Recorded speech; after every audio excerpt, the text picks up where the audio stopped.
isn't this great, all these curtains? This looks wonderful. This place is getting better and better each week each month that we come back here. So thank you, whoever was responsible for these changes.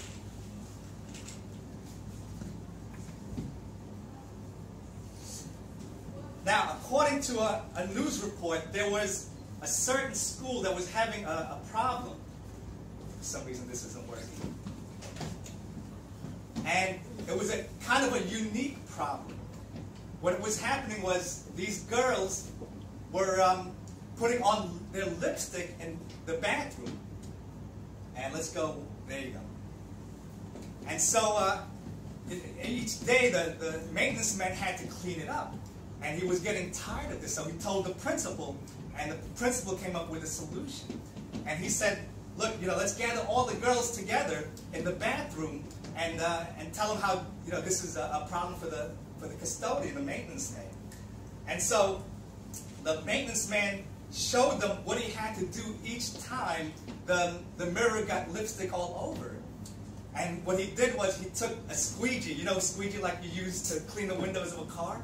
He took the squeegee, dipped it in the toilet, and then cleaned the mirror with it.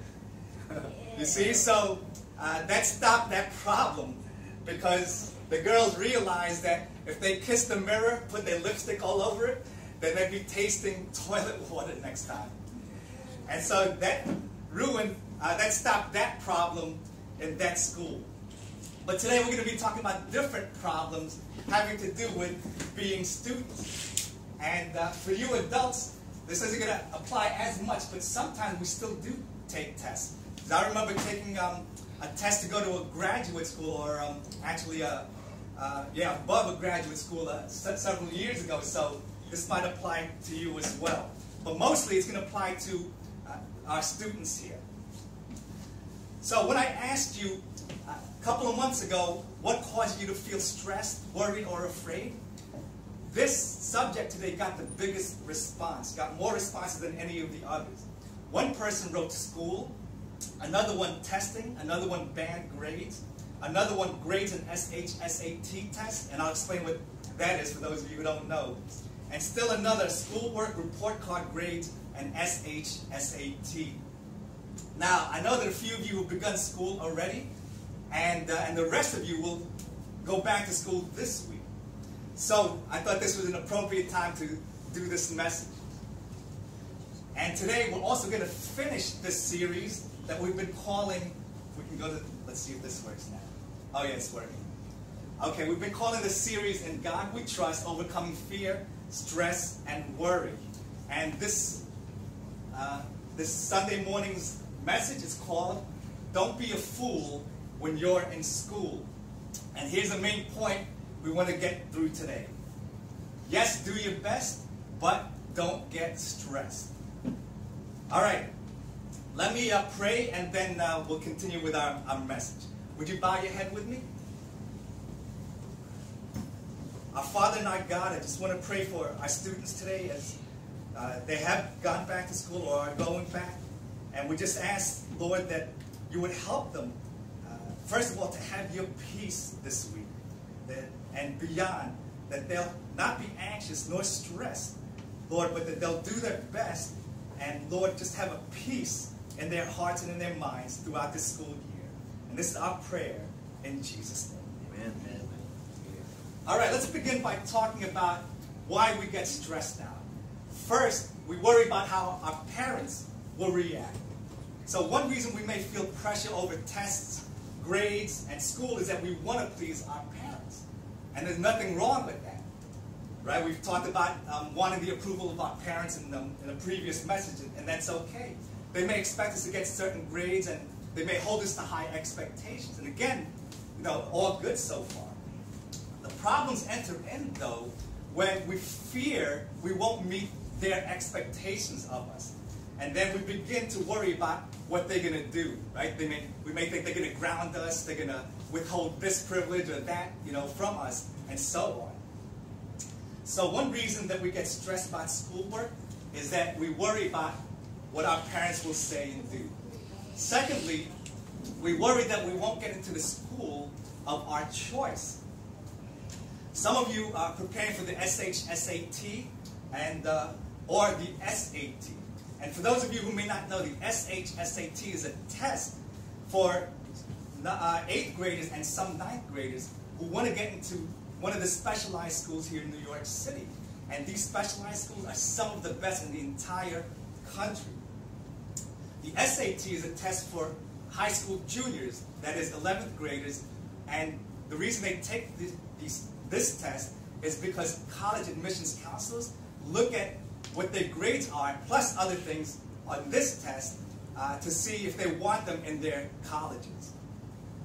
And so preparing for these tests may be stressful, not only because they can be difficult. I know because I was tutoring the SHSAT a few years ago. But we also think that if we don't get to the school we want to, we fear that we're going to be devastated.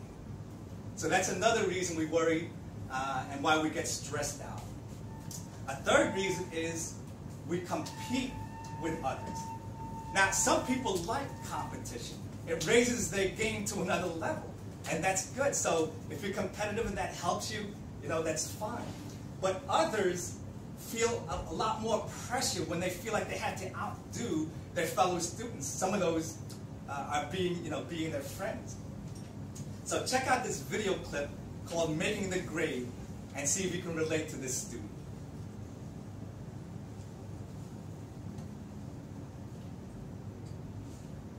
Leo, is the light switch to this?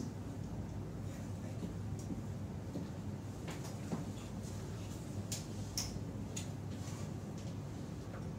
And I feel like I did it. I didn't disappoint them. I'm making them feel proud. They're proud of me.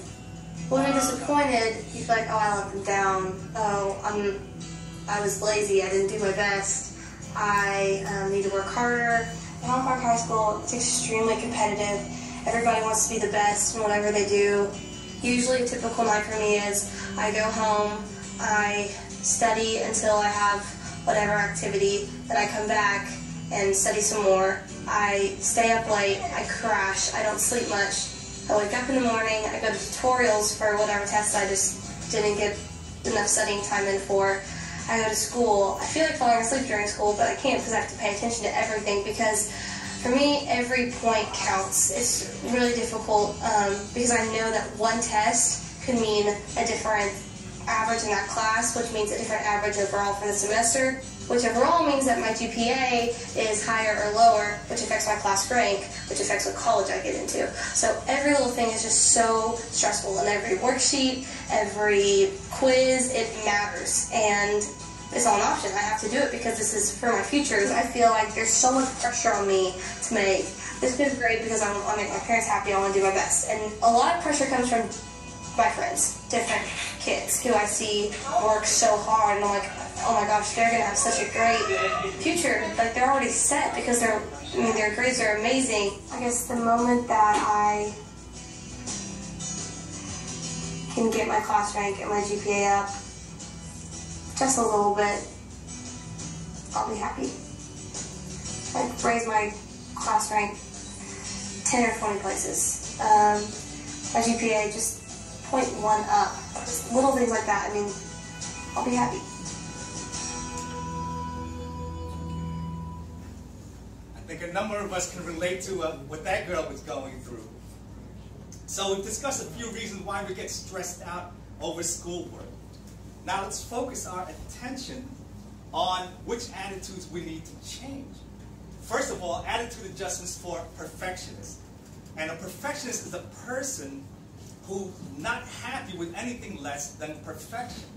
So for students, that would mean, depending on your school's grading system, it would mean a 4.0 grade point average. I know a student who got a perfect 4.0 in seminary. Or in your school, it might be straight 100s or straight A's. If that describes you, I have 4 pieces of advice for you perfectionists. 1, don't worry about competing with others or how your parents will respond. Just do your best and let the chips fall where they may. Right? In other words, just do the best you can, and then whatever happens, you know what, that's beyond your control. I found this last week. The ideal student would be one who was not working for grades, but was working because he was interested in the work and not trying to compete with fellow students. So I think that's a great quote. So first tip, don't worry about competing with others or how your parents will react. 2, don't panic if you don't do as well as you'd like on a test or on even a course. It's not the end of the world. 8th graders who don't do so well on the SAT, the SHSAT, you know you can take it again in 9th grade. And those of you who don't do well on your on the SAT, you know you can take it again. Number 3, even if you don't get into the school that was your first choice, you may wind up liking your second or third choice school just as much, maybe even better. And besides that, the rankings of schools go up and down. So a school that may be number 1 now may become number 7 in the rankings next year. And a school that may be number 5 now, let's say the 5th best high school or junior high school, may become number 1 next year, right? So you never know. Your second or third choice school may become number 1 next year or the year after that. 4, don't compromise your morals, your biblical principles, just for the sake of a good grade or a good test score. Be honest no matter what. You're a believer first and a student second. So there's this story of 2 students who were taking a class in a college. And they did well all year long, but then they were heading to the final exam. And they were so confident, they became overconfident that they were going to do well. So the night before the big test, they went out partying. Well, the next day they overslept and they missed the test. So these 2 students came up with a story to tell the professor. A professor is the teacher in a college or university. And so they made up the story and they told the professor, you know, we went out and we got a flat tire while visiting a sick friend who lived out of town. And but they didn't have a spare tire and no car jack, so they got stranded. And they were able to hitchhike back, to the school, but they missed the test that morning because of that. And they were really sorry. They were really looking forward to the exam, but they were sorry. So they asked the professor if he could give them the exam that afternoon. Well, the professor thought about it for a minute, and he said, "Okay, give me an hour to prepare the exam, and then I'll give it to you, in an hour." And so he put the 2 students in 2 separate rooms, and he gave them just 2 questions. The first question on page 1 of the booklet that he gave them on the test was an easy one. It was worth 5 points, and it was easy. So they said, "All right, this is going to be great. This is going to be a breeze." And then they flipped the page to the second question. Now remember, they're in separate rooms, right? The professor put them in separate rooms. And the question number 2, worth 95 points, was, which tire got the flat? Yeah. You get it? So they either had to lie and maybe hopefully get it right, or tell the truth. So it's not worth it to lie, right? We want to follow Christ. We want to be honest. Following Christ is more important than good grades or even pleasing our parents. We talked about that a few weeks ago. So those are some attitude adjustments for perfectionists. Let's move on to attitude adjustments for sluggards. A sluggard is a lazy person. You're going to see this word in Proverbs a lot, especially if you use a New International Version, which I do. And so sluggards may have the ability to get great grades, but they don't because they're lazy, because they don't do their best, and oftentimes they make excuses.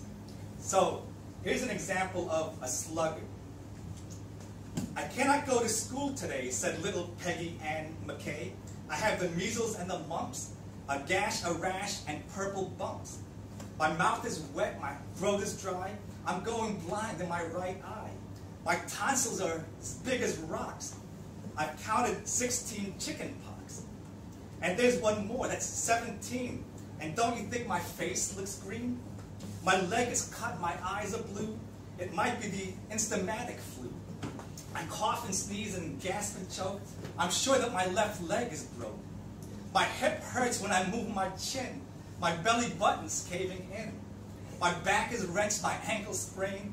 My appendix pains each time it rains. My toes are cold, my toes are numb. I have a splinter in my thumb. My neck is stiff, my voice is weak. I hardly whisper when I speak. My tongue is filling up my mouth. I think my hair is falling out. My elbow's bent, my spine ain't straight. My temperature is 108. My brain is shrunk, I cannot hear. There's a hole inside my ear. I have a hangnail and my heart is... Wait, what? What's that? What's that you say? You say today is Saturday? Goodbye, I'm going out to play. Well, I hope that doesn't sound familiar. I hope we don't make excuses like Peggy and McKay. But if it does, stop making excuses and get to work. So just as I gave 4 tips for perfectionists, I'm going to give 4 tips to lazy students. If you're not getting the grades your parents and teachers think you're capable of, my first piece of advice is this: figure out what may be wrong. Now usually they do this when you're really young, but if you have a learning disability, or you think you might, talk to a teacher or a counselor to see whether or not that's true. Advice number 2 is, if you don't have a learning disability, then take responsibility for your lack of success. Don't blame anyone else for it. In a few moments, I'm going to give you some practical tips, but these are just tips to, for our attitudes for now. Thirdly, always have a yearning for learning. A yearning is a strong desire, a strong wish for something. So sometimes, right, we say, what do we need to learn this subject for? When am I ever going to use it? You know what? And I'll tell you a secret. It's true, there are some things you learn in school you're never going to use. I learned trigonometry in, I think it was 11th grade. I have no idea what it's used for. Now some people use it, right? But I never use it for anything else. But here's the thing, you may be right. You may not ever use a certain subject. But here's the thing. If you go through that subject and you do well on it, you will have gained the experience of doing well in a subject that you didn't have interest in. And that's a good skill to learn. That's an accomplishment. See, some people quit because they find something boring. But what I'm telling you to do is this. Learn to do well in all your subjects, even when they're boring to you. See, that's a skill to learn, because you're going to wind up in a job probably where some parts of it are interesting to you, some parts are exciting, and then there are some parts that are boring to you, but you still have to get it done. So if you learn how to get things done now, you'll be all the more prepared for when you're an adult. Fourth, keep in mind that even though there are exceptions, hard work will usually pay off later on. So let's read our memory verse again. Proverbs 10:4. Lazy hands make for poverty, but diligent hands bring wealth. And what the word diligent means is showing steady and serious care and effort. So if you display steady and serious effort now, you'll be rewarded for it later on in life. The Greek philosopher Aristotle said, the roots of education are bitter, but its fruit is sweet. All right, so it may be hard now, you may not like it now, but later on, it'll be sweet for you. So we've covered why we get stressed out and some attitudes that need to change. Allow me now, in this final part of the message, to give you some practical tips. Let's talk about what to do. And first of all, pray constantly. Pray and partner with other students or maybe even family members so that you can pray for one another throughout the school year. And then before your test, of course you will have studied diligently for your test, but before your test, pray that God help you to remember everything that you committed to your memory. Secondly, ask questions. If you're not sure about something, ask your teacher about it. Don't be embarrassed. Someone wrote, "My mother made me a scientist without ever intending to." Every other Jewish mother in Brooklyn would ask her child after school, "So, did you learn anything today?" But my mother, she'd ask a different question. She'd say, "Izzy, did you ask a good question today?" And so this guy said that made all the difference, and that's why I'm a scientist today, because I learned to ask good questions. All right, so ask questions, good ones. Thirdly, get tutoring. Again, don't be embarrassed. There may be one subject or more that you may not be so good at. So get tutoring for it if you can. Ask your teachers, counselors, parents. And if money is a problem, don't give up, because you may be able to find someone who'll do it for not much money, or maybe some people who'll even do it for free. You never know. Pray about this and then ask around. Next, get a study buddy. So hang out with students who strive to do their best in school, not with those who goof around. Because as we'll see in Proverbs, if you read the book of Proverbs, bad company ruins good habits. Fifth, don't put off your work till later. So let's read chapter 6, verses 6 to 8 of the book of Proverbs. Leo, would you read verses 6 to 8 for us? And everybody else, let's join in on 7. Go to the app, use instructors, consider your ways to be wise. Have no commander, no overseer or ruler. Yet it stores its provisions in summer and gathers its food at harvest. So in this passage, God's word urges lazy people, remember sluggards are lazy people, to learn from ants, which gathers their food in the summertime to prepare for the winter. If they waited until the last minute to gather their food, they would die. So what does this mean for us? Do what you're supposed to do when you're supposed to do it. Don't put off studying, writing a paper, or working a project until later.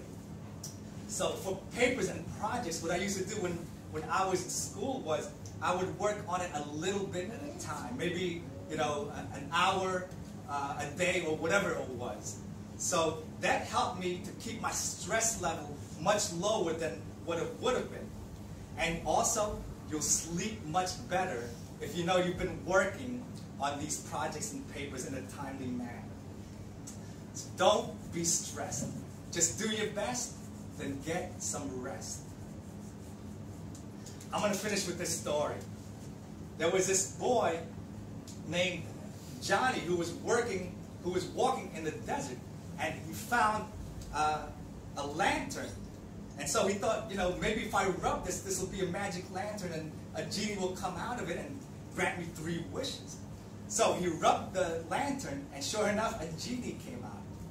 But the genie said, I don't grant wishes. What I do is I give advice.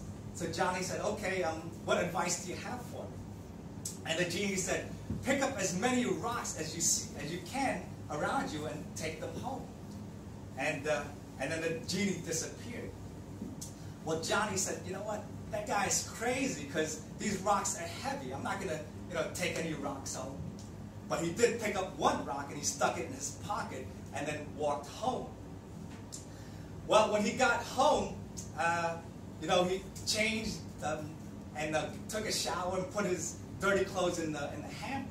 And his mother was doing the laundry, so she went through the hamper, found his pants, looked through his pockets, and found the rock. And she asked Johnny where he got it. And he said, well, some stupid genie told me to pick up a bunch of them, but I only picked up one. And Johnny, his mother cried, this isn't a rock. This is a huge diamond. It's worth thousands of dollars. Well, unfortunately, Johnny was never able to go back to that pile of rocks again. He was never able to find it. And so the writer of the story tells us this. there are many things in life that seem like rocks, but in reality, they're diamonds. And he said schoolwork is like rocks, right? They may be boring now, and they may seem like a waste of time now, but someday those classes and that education that you get, someday they may be valuable to you like diamonds, which are worth thousands of dollars. So yes, do your best, but don't get stressed. All right, since you guys are starting school this year, I'm going to ask our brother Paul to come up here and pray for everybody to have success in school. But don't leave after this because we have more to go in our worship service.